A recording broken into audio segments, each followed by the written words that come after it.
Dearest Mother, we are off to the war. Most of the boys are lighthearted. I myself am confident and proud, and will do well to make you and the country proud. I look forward to being back home with you, most certainly by Christmas. Private William Percy, August 1914. Get the slideshow.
Trenches of World War I, joyous or festive or goodwill certainly don't come to mind.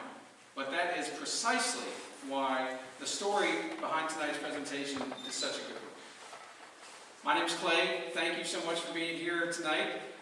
Thank you for making the switch. We were talking, if I was giving this presentation this time last week, I'd probably be standing here by myself watching the snow fall, watching, oh, only a dusting to 3 inches, right? Only a dusting to 3 inches is what we're going to get. But I really do appreciate having the opportunity to share this story of the Christmas Truce with you all tonight. I've been fortunate to teach military history for a number of years. One long collection of amazing stories from the Middle Ages, the Roman Empire, Napoleon, American Civil War, up to the present. But I think tonight's story is quite possibly my favorite of them all.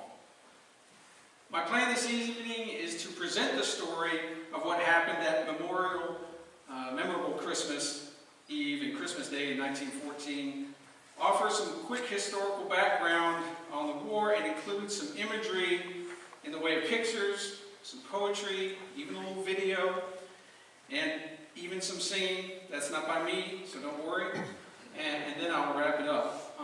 But before I launch into World War I like to always make a brief mention of how I came across this story, one of my very favorites, or how it found me. The winter of 1992 was a very cold winter in Fort Leavenworth, Kansas. That's where I was for my Christmas break. We may have some college students sitting out in the audience right now. Well, I was on my college break visiting my parents who were living in Fort Leavenworth, Kansas at the time. And it was cold. And it was windy and it was snowy. And there was not much to do out there on the Army base for a college kid just hanging out. So I decided to go to the post-movie theater. I did that. I was a bit of a movie nerd. I had no problems going to movie theaters by myself, being that guy sitting in the audience all by themselves watching a movie. But I went to a matinee one day, trudged over to the theater, and I saw a film titled A Midnight Clear. It's actually a fictitious rendition of a story about World War II, about a squad of U.S. intelligence soldiers trapped behind enemy lines towards the end of World War II. And I watched the film, not a bad film, somewhat recommended if you want to check something out. And I came back that evening and we were sitting around the dinner table with my folks, and my dad asked me, "What did you think about the movie?" I think he had seen it before, maybe not. And I told him, it wasn't a bad movie, it was a pretty good military history movie. I said, but there was this one part that was just, it was overboard. There's this one scene in the movie where the American soldiers and the German soldiers all of a sudden come together and celebrate Christmas around the Christmas tree. I mean, how stupid is that? And my dad was like, it's not that stupid. It actually happened. What are you talking about? And so, from that moment on, I became interested in this idea of the Christmas Truce. Well, it turns out it actually happened in World War I, not necessarily in World War II. But that is what happened in 1914. On Christmas Eve, a spontaneous truce occurred. Enemies positioned along the Western Front, Germans, British, and some French soldiers, stopped firing, came out of their trenches, and celebrated Christmas together. It was remarkable. It was unexpected. It was uplifting. It was historic. However, it's been more than a century since this happened. There's a good chance that most people have never even heard of this Christmas truce. So it begs the question, 104 years after it happened, why are we still talking about it? Why are we all sitting here this evening to hear the story? Of all the Christmases that have coincided with a war, and there have been many, why does this particular one in 1914 stand out as it does? After all, this Christmas truce was not a terribly significant event in the big scheme of World War I. It was actually kind of a footnote. It was, for the most part, an isolated event. It happened only once and did not reoccur during the rest of the war.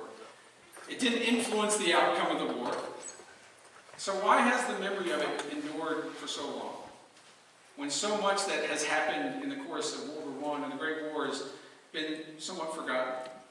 I would suggest that there are a couple reasons for this.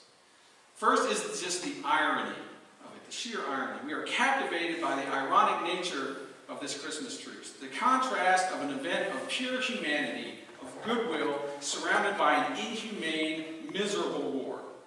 A small raft of hope amidst a sea of dismay. Perhaps the nature of the war is unsettling to us, or any war is unsettling to us, as well it should be. We like to be reminded of the good side of mankind, that even while engaged in war, the act of killing one another, man is capable of compassion, of faith, and reason. Even while working to destroy what God has created, man is capable of grace. Maybe we seek some sort of reassurance that while our societies, and most notably those of Western nations, have become exceedingly adept at going to war, it's not a process that we enjoy. That soldiers are not brainless automatons. They do have a heart and a soul. We hope that's the case, at least, and we look for the evidence of that. Or, and I think this is an important reason, a second reason, maybe we just like to think that there is something to this concept of a Christmas spirit. That it is real.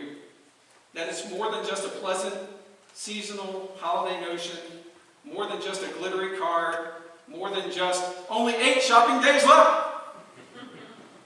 That's accurate. 8 shopping days left. The believer in all of us wants to believe that the Christmas spirit actually has power. We like to think that in the case of 1914, it had the power to stop a war, if only for a little while. Because this story, after all, is a Christmas story, and in my opinion, as I said, one of the very best. Even though it occurred well after his time, Charles Dickens probably would have approved. But it's a much different kind of Christmas story, isn't it? It's certainly not the kind that you see on the Hallmark Channel, Lifetime Channel. Believe me, I know. It's not glittery. It's actually kind of dark. It's draped in irony, hope in a time of hopelessness. It's not necessarily a feel-good story, but it's a particularly good story about feelings. And that's why it captivates, that's why it endures, and that's why we are here tonight. If I could get the next slide, please. All right, let's step back into the classroom. Don't worry, there will be no quiz after this. But I just want to set the scene for those of you. 1914, the outbreak of World War I. You'll see a picture of Europe up here on the slide, showing the opponents in World War I. The Allied nations are those in that kind of tan color. We're from Russia on one side, France, Italy on the other, Great Britain, obviously. The Central Powers are in pink, Germany, Kingdom of Austria-Hungary, and those nations that remain neutral, stated in green. When the truce occurred, World War I was already 5 months old. The war began through this complexity of political, social, and military causes that included high hopes on both sides of a short conflict. I will not continue to try and explain how this war got started. We still haven't completely figured that out. But it was triggered by the assassination of Archduke Ferdinand in June of that year. And hundreds of thousands of young European men marched off to what they believed would be a great adventure, bound and determined to prove their manhood, as their fathers and grandfathers had in previous wars. And they were confident that they would win quickly and, quote, be home by Christmas, because that's what much of their government told them. Germany opened a two-front war, hoping to quickly knock out France and then turn its attentions on defeating Russia. The problem was the Russians mobilized much faster than the Germans anticipated, and the French put up a sturdy resistance outside of Paris in the fall. And quickly the Germans found themselves in what's called a two-front war, fighting in both directions at one time. If I could have the next slide. That brings us to the Western Front. As part of what became known as this, quote, race to the sea, the Allied French and British armies countered a number of German flanking attempts that spread further north, eventually resulting in this defensive front that stretched for more than 400 miles, from the North Sea down to Switzerland, and what is called a stalemate involved. Both sides dug in and stopped right in that position. This would be called the Western Front. And this is where the focus of so much of what we know about World War I takes place. The ground along this Western Front became scarred with elaborate trench works and craters from incessant artillery shelling. The short stretch of land that divided each trench line became known as no man's land. And it was not an area that you wanted to spend much time. It was a bleak, morbid section of barbed wire, craters, and the dead. This 450-mile stretch of stalemate quickly became synonymous with misery, hopelessness, and suffering. All of the terrible settings, in all the wars in history, World War I's Western Front remains one of the very worst. Next slide, please. Paul Nash, a British Army officer and war artist, described the scene on the Western Front as such. No glimmer of God's hand is seen anywhere. Sunset and sunrise are blasphemous. They are mockeries to man. Only the black rain out of the bruised and swollen clouds. The rain drives on, the stinking mud becomes evilly yellow. The shell-filled holes fill up with green-white water. The black dying trees ooze and sweat, and the shells never cease. They alone plunge overhead, annihilating, maiming, maddening. They plunge into the grave which is this land, one huge grave. It is unspeakable, godless, and hopeless. Unspeakable, godless, and hopeless. And the reason I'm trying to paint this terrible picture for you is I think it underlines the miraculous nature of what would happen just a few months into the war. As the summer of 1914 ran into autumn, all hopes of a short war and being home by Christmas were dispelled, dashed by the daily bombardments and more digging in. It became evident to both sides that this was becoming the war to end all wars, at least they thought. And it was going to be long and costly and terrible. At the time, however, the nations involved had no idea just how long and costly it would be. The Battle of First Ypres, or Ypres, depending on who you ask, which the Germans later called the Massacre of the Innocents, raged in October and November of 1914 and resulted in over 200,000 dead and wounded. 200,000. These mind-boggling figures were beyond sobering and nearly impossible to comprehend today, and they cast the pall of unbelievable sorrow and disillusionment all over Europe. In the region of Flanders in northern Belgium, British and German soldiers spent the early winter huddled in the mucky trenches, splitting their time between the dreary monotony of winter campaigning, punctuated by the occasional terrifying artillery bombardment. Flanders became a focal point of the war, especially after the dismay of First Ypres. Everything that World War produced, however, was not all that bad. The Great War also gave birth to amazing literature, music, art, and some that would color European culture for a decade. And of this, none is more famous than a poem penned by a young Canadian officer titled "In Flanders Fields." In Flanders Fields the poppies blow, between the crosses row on row, that mark our place, and in the sky the larks, still bravely singing, fly, scarce heard amid the guns below. We are the dead. Short days ago we lived, felt dawn, saw sunset glow, loved and were loved, and now we lie in Flanders Fields. Take up your quarrel with the foe. To you from failing hands we throw the torch. Be yours to hold it high. If ye break faith with us who die, we shall not sleep, though poppies grow in Flanders Fields. And it was in Flanders Fields that the Christmas Truce of 1914 began, and where it was most prevalent, at least as far as we know. But in actuality, it was hard to know exactly when this truce started. And the reason for this was that fraternization, which is a fancy word for being friendly with the enemy, was rare. It was not, while it was rare, but it was not unheard of during the war. The war weariness in the trenches had led many German, French, or British soldiers to make contact with the other side. Sometimes verbal, a simple greeting, a joke, nothing more. And yet, this type of fraternization was seen as detrimental to a war effort that was rapidly losing steam. In fact, it was so potentially problematic that military authorities issued directives outlawing the process. And here's an example from a Brigadier General G.T. Forrester Walker, British, obviously. He issued a decree that said, quote, "This fraternization is expressly forbidden. It destroys the offensive spirit in all ranks. Friendly intercourse with the enemy, unofficial armistices, and the exchange of tobacco, however tempting and occasionally amusing they may be, are absolutely prohibited." Besides the common call for upholding military bearing, it would appear that there was a genuine concern about the impact that being friendly would have on the leadership's ability to keep their soldiers committed to the act of killing one another. In essence, the generals were worried about an outbreak of peace. But in the early stages and weeks of December 1914, the fighting and the dying had slowed significantly, and an unofficial live and let live policy had taken root in the trenches. A sort of deadly malaise marked by uninspired, sporadic fighting settled over the Western Front, and it was with these conditions, on a very cold Christmas Eve, that saw the beginning of the historic truce. If I could get the next slide. Some photos from that day. So how did it actually begin? Well, it began with singing. Stille Nacht, O Tannenbaum, the singing of Christmas carols, and the appearance of little Christmas trees.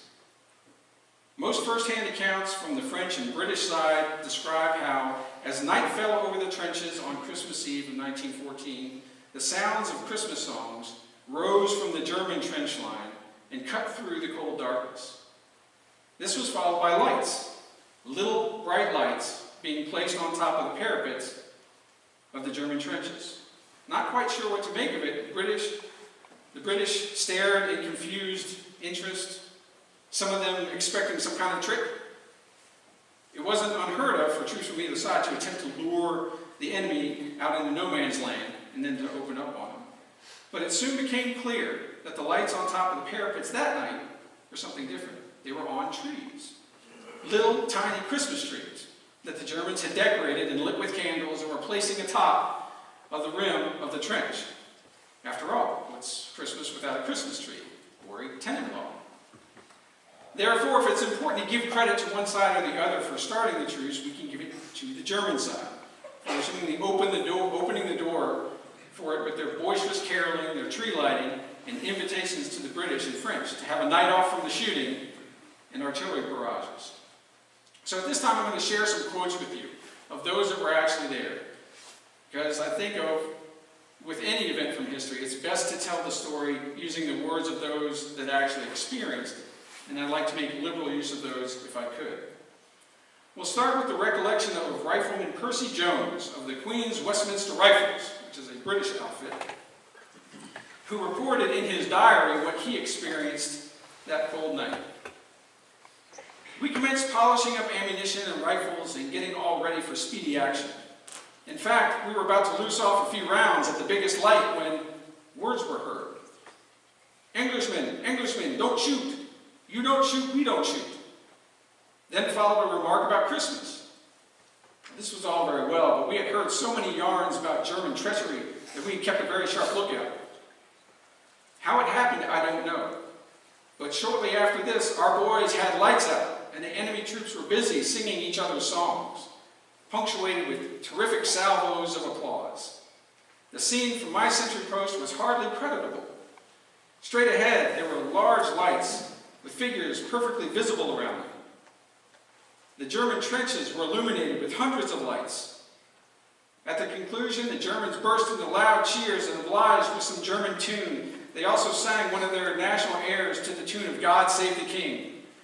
We replied with the Austrian hymn, at which the applause was terrific. So scenes such as these started to break out up and down the trench line there in Flanders, and word spread quickly through the trenches. What was happening? There was a buzz, an excitement in the air. And before most knew what was truly going on, soldiers from both sides began to emerge from the trenches and venture out into no man's land. This was a big deal, a very big deal. Normally, no soldier in their right mind would ever stick their head up above the trench line, much less go over the top and walk out into the open. To do so took a huge leap of faith, courage, or stupidity. As I mentioned before, the night was clear and very cold. By all accounts, the stars were shining bright. The muddy, cratered ground was frozen solid, making it easier to walk out into no man's land. After singing some carols across no man's land with their German opponents, the Seaforth Highlanders made contact with them. And Corporal John Ferguson remembered how one German voice cut through the darkness. "Comrade! Angles comrade!" I answered him, "Hello, Fritz." We called him all Fritz. "Do you want any tobacco?" he asks. "Yes." "Come halfways." We shouted back and forth until old Fritz clambered out of the trench, and accompanied by 3 others of my section, we went out to meet him. "Make for the light," he calls. And as we come nearer, we saw he had his flash lamp in his hand, putting it in and out to guide us. We shook hands, wished each other a Merry Christmas, and were soon conversing as if we had known each other for years. We were in front of their wire entanglements and surrounded by Germans. Fritz and I in the center talking, and Fritz occasionally translating to his friends what I was saying. We stood inside the circle like street corner orators. Soon, most of our company, hearing that I and some others had gone out, followed us. They called me Fergie in the regiment, and to find out where I was in the darkness, they kept calling out, "Fergie!" The Germans, thinking it was an English greeting, answered, "Fergie!" What a sight! Little groups of Germans and British extending almost the length of our entire front. Out of the darkness, we could hear laughter and see lighted matches. Where they couldn't talk the language, they were making themselves understood by signs, and everyone seemed to be getting along nicely. Here we were, laughing and joking with fellows who just hours before we were meant to kill. Captain Armis of the 1st Northern Staffordshires felt the same way. and recorded a similar memory. We agreed to have no shooting until 12 midnight tomorrow. We talked together 10 lines within a yard or so. Then we wished one another a good night and had a good night's rest. And happy Christmas and parted with a salute. I got back to the trench. The Germans sang Die Wacht am Rhein. Then our men sang quite well, Christians Awake. It sounded so well. And with a good night, we all got back to our trenches. It was a curious scene. A lovely moonlit night, the German trenches with small lights on them, and the men on both sides gathered in groups on the parapets. At times we heard the guns in the distance, and on occasion a rifle shot. I can hear them now, but about us it is absolute quiet. I felt I must sit down and write the story this Christmas Eve before I went to lay down. It is weird to think that tomorrow we should be back at it hard again. If one gets through this show, it will be a Christmas time to live in one's memory. One common theme between all of these soldiers' recollections, if you read them, was the amazing sense of amazement that they all shared, that this was actually happening. It was almost magical to them. The exchange of gifts was a big part of this sudden fraternization. It was a simple way to circumvent the language barrier and convey goodwill, pass along some Christmas spirit. And in the case of Captain Charles Stockwell of the 2nd Royal Welsh Fusiliers and their opponents, the 134th Saxon Regiment, the gift was German beer. Not a bad thing. There. The Saxons opposite had been shouting across in English, "Don't shoot! We don't want to fight today. We will send you some beer." So I thought, things were getting a bit thick. My men were getting a bit excited. We did not like to fire.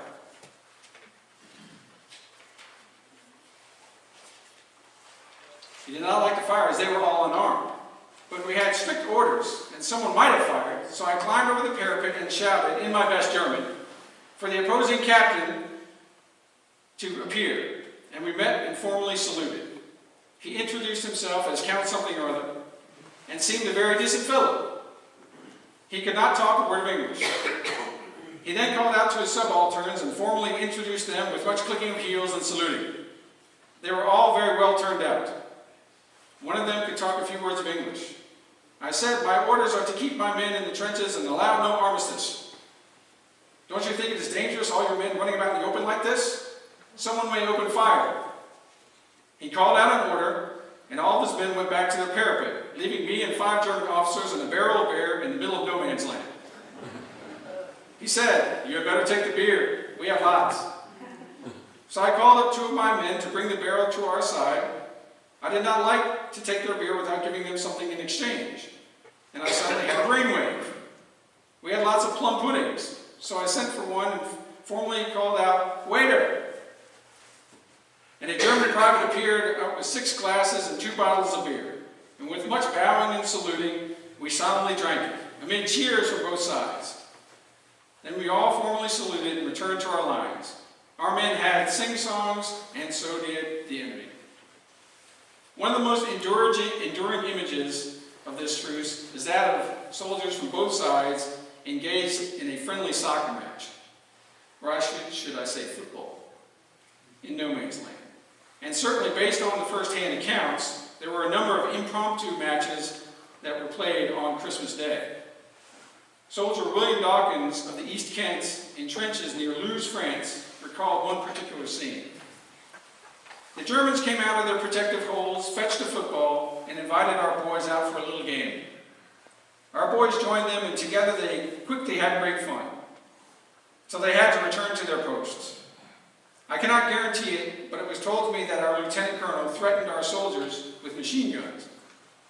Had just one of these big mouths gathered together 10,000 footballs, what a happy solution that would have been without bloodshed. And unlike a normal game played in the streets of Dublin or the fields around Nuremberg, these matches were almost completely free of competitiveness. There were few, if any, calls of foul or unfair play. Most soldiers seemed happy to enjoy the moment, to marvel in the surreal nature of it. And so it went through the crisp, sunny Christmas day of 1914. In many spots along the Western Front, Allied and German soldiers communed for hours, swapped gifts and stories, played soccer, smoked cigarettes and pipes, and in some cases discussed what that day might mean for their future and the future of this war. How was it possible to be friends one day and enemies the next? Was this not the supreme testament to the absolute absurdity of this war? Well, perhaps it was absurd. Perhaps it made little sense. Perhaps none of these soldiers, knee-deep in the trenches that Christmas, really understood why they were fighting. Perhaps. But they saw that it was indeed possible to act as friends one day and return to killing one another the next. Because that is what happened. Absurd or not, hard to explain or not, the war reemerged the day after Christmas and continued for nearly 4 devastating years. So while it's safe to say that the truce made many question the idea of the war, maybe the nature of wars in general, it wasn't enough to fully derail the war's trajectory. Especially for those that did not embrace the truce, that saw it as a silly anomaly or momentary lapse in good military bearing. The resumption of the fighting was a return to normalcy, or at least the way things needed to be. Wars must be fought, and people must die. The idea of trusting the enemy in any way seemed ridiculous. This determination, this commitment to hostilities, was reflected in a German commander's written communique and a British response to a proposal for a temporary truce. This was a German Landwehr officer responding to a British request for truce. Gentlemen, you asked us yesterday temporarily to suspend hostilities and become friends during Christmas. At the present time, we refuse to make any such agreement. Although we do not doubt that you are men of honor, every feeling of ours revolts against any friendly intercourse towards the subjects of a nation of which for years has tried to annihilate us as a nation. Gentlemen, you are not, it is true, the responsible leaders of English politics, and so you are not directly responsible for their baseness. But all the same, you are Englishmen, whose annihilation we consider to be our duty. Therefore, request that you take such actions that will prevent your soldiers from approaching our trenches in the future. And although there appears to have been some reluctance of soldiers, especially those in Flanders, to resume killing one another, they did so. After the truce, many saw the enemy in a different, more personal light, however, but he was still the enemy. One day of goodwill was not enough to erase the decades' worth of animosity. The officers in charge saw to that. One German sergeant remembered the strange nature of re-engagements of hostilities the next day. The difficulty began on the 26th, when the order to fire was given, for the men froze. Herr Lange says that in his time in the military, he had never heard such language as the officers indulged in while they stormed up and down and got, as the only result, the answer, "We can't. They are good fellows. We can't." Finally, the officers turned on the men with, "Fire, or we do, and not at the enemy." Not a shot had come from the other side, but at last they fired, and an answering fire came back, but not a man fell. "We spent that day and the next," said Herr Lange, "wasting ammunition in trying to shoot the stars down from the sky." And for those units that did not experience the truce, whose portion of the front it did not touch, there was surprise on learning about it days later. Surprise and some anger. The leadership was particularly upset at the seemingly outrageous act of insubordination. One British general was quoted as saying, "I heard a report that on Christmas Day a friendly gathering had taken place of Germans and British on the neutral ground between the two lines.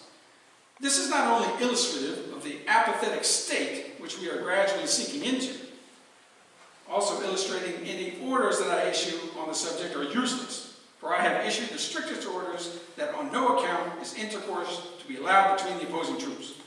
To finish this war quickly, we must keep up the fighting spirit and do all we can to discourage friendly intercourse." There is little evidence, however, that any real punishments were carried out after the truce. Perhaps the embarrassment caused by the truce was fleeting. No insurrection came of it, and therefore it was easy to let go. And it never happened again, at least not on the Western Front, at least not to the same extent. As the war pressed on and the casualty numbers skyrocketed, attitudes hardened. Eventually, the fight became so desperate that the repeat of 1914 was inconceivable, impossible. The war reached a level of bitterness that ensured that the enemies must and would remain enemies. Next slide, please. But the truce would be remembered. If it wasn't repeated, it would at least be remembered. It was instantly popular. It was a comforting story that resonated within Germany, Britain, and France, societies that were already numbed by the never-ending dismal, tragic news from the front. Newspaper reports were written, stories, poems, books, songs. Eventually, film depictions of the truce were produced. And then later, the catastrophe of World War II was able to do the seemingly unthinkable, and that was to overshadow the First World War, to mask its memories with new, fresh memories of an even more, believe it or not, devastating conflict. But as the 20th century carried on and European and American societies recovered, the memories of World War I, and with it the truce, reemerged, were unearthed. A single bright spot on an otherwise very dark, very elaborate tapestry. The story reemerged just as captivating and inspiring as ever. I'd like to share a little bit of that imagery with you.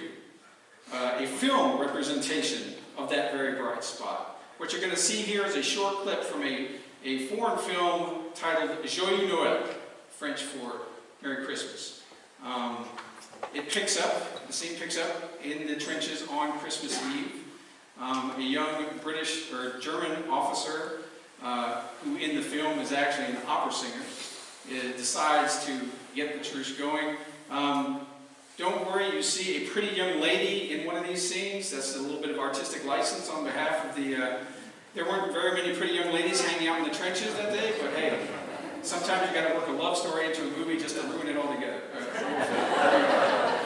But with that, we'll go ahead and play a clip of Joyeux Noël that shows a film depiction of this magical event.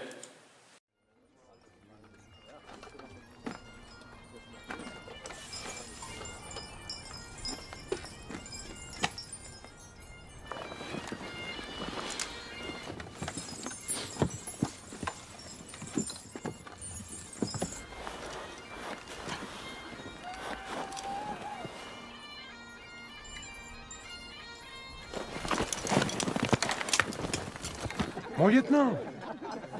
Venez voir vite. Il se passe quelque chose de bizarre en face.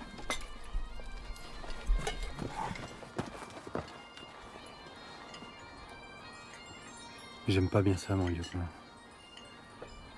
C'est peut-être une diversion vu d'un sale coup, non?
Gute Macht, durch der Engel hat,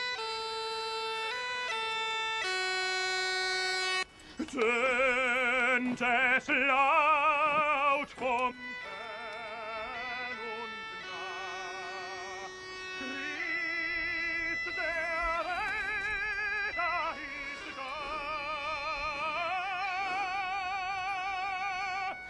Christ Spring! der Retter ist da. Kommen Sie da runter!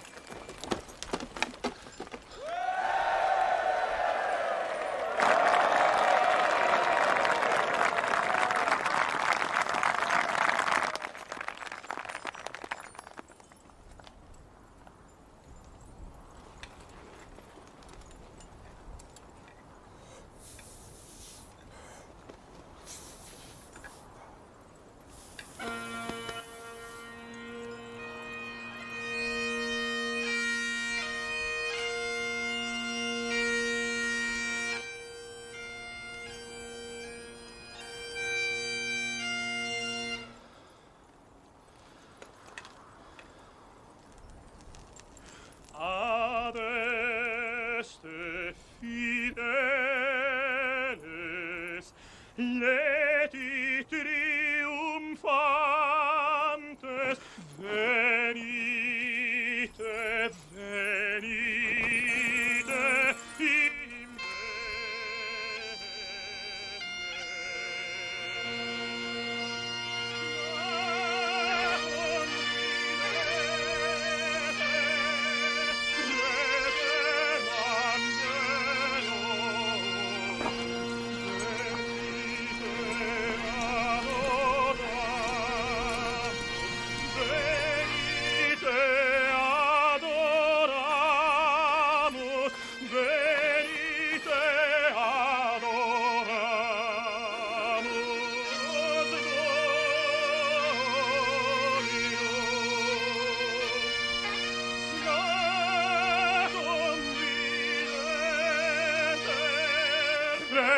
in Angelorum, venite adoramus, venite adoramus, venite adoramus,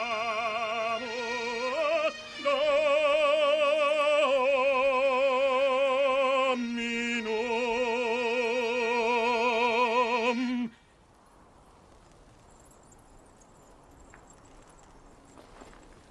Guten Abend, Engländer! Good evening, Germans, but we're not English, we're Scottish.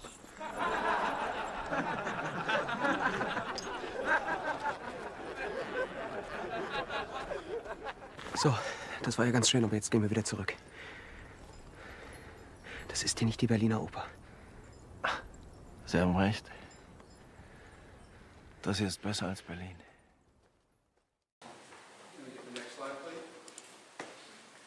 So, in retrospect, what do we know? What conclusions can we draw about the Christmas Truce of 1914? As with every story, fact and fiction tend to blend together, romanticism, into threads that hold the story together. So what are some of the truths and untruths about this event? First, it was indeed a spontaneous, unplanned event. The soldiers in the trenches, not the generals, were responsible for the truce. Second, it did not occur everywhere in the Western Front. There were many spots along the lines where the soldiers celebrated the holidays amongst themselves, but not with the enemy. As for the Eastern Front, Russia and Germany, there were ceasefires, but very little fraternization. And third, it did not hinder, impede, or otherwise change the outcome of the war. When the truce was over, the war resumed in earnest. Eventually, over 16 million people would die. But, because the truce was not widespread, it failed to stop the war. Does that mean that it was insignificant? I say hardly. It does not diminish the significance of the Christmas Truce. The real message of the Christmas Truce is what it tells us about World War I. How these participants were so very alike. These were Christian nations, neighbors, very similar to one another, yet bent on annihilation. For what reason? They sang the same songs, shared the same traditions, prayed and said thanks to the same God. It does make you wonder about how societies so seemingly alike could and did get to that point, where almost an entire generation of Europeans was wiped out. It underscores the head-scratching nature of the Great War that we may never truly understand or come to grips with. Why it started, what it was fought over, and the eventual human cost. And it also serves as a reminder that wars are fought not by machines, but by men and women. Emotional, flawed, passionate, imperfect human beings, capable of immense destruction, but also immense charity and kindness. War, in all of its manifestations, is an utterly human affair. And that's something to be reminded of. And lastly, and I think most importantly, the story of 1914 truce stands as proof of a Christmas spirit. It is real. It was present that very cold December 24th, 104 years ago. So much so that it stopped what was, at that point, the largest war in human history, and propelled sworn enemies out of their trench works to inexplicably stare each other in the face, shake hands, and exchange well wishes. It made no earthly sense, and yet on that Christmas Eve, for those soldiers, it made perfect sense. The Christmas spirit was and is very real. And that leads me to conclude with the story of the khaki chones, a story almost as endearing as that of the truce itself. In 1919, a group of British friends, all history enthusiasts and members of the Association for Military Remembrance, got together and made a pilgrimage to the Flanders region in Belgium, to the scene of the old trenches of the Western Front.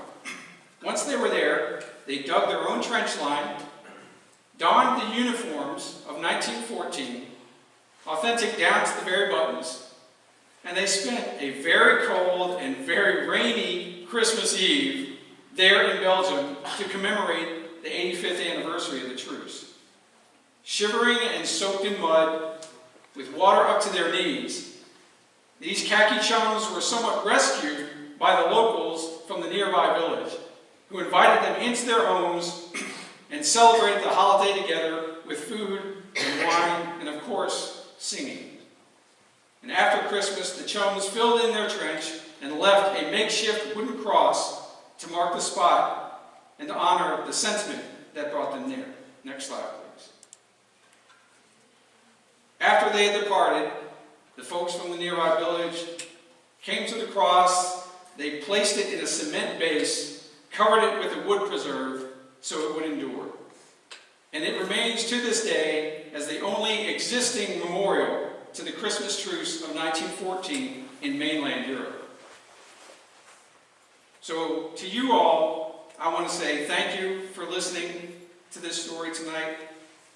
It belongs to all of us. And together we share the responsibility to make sure that this story never goes silent.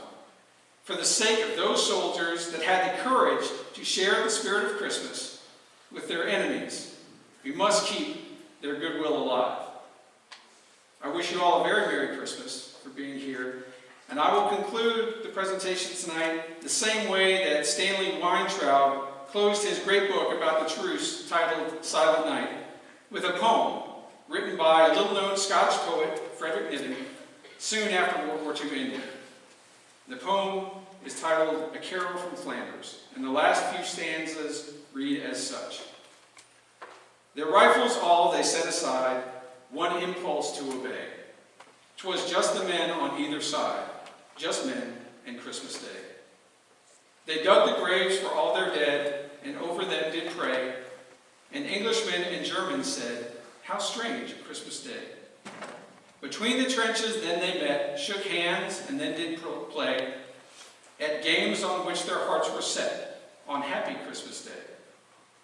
Not all the emperors and kings, financiers and they, who rule us could prevent these things, for it was Christmas Day. O ye who read this truthful rhyme, from Flanders kneel and say, God speed the time when every day shall be its Christmas Day.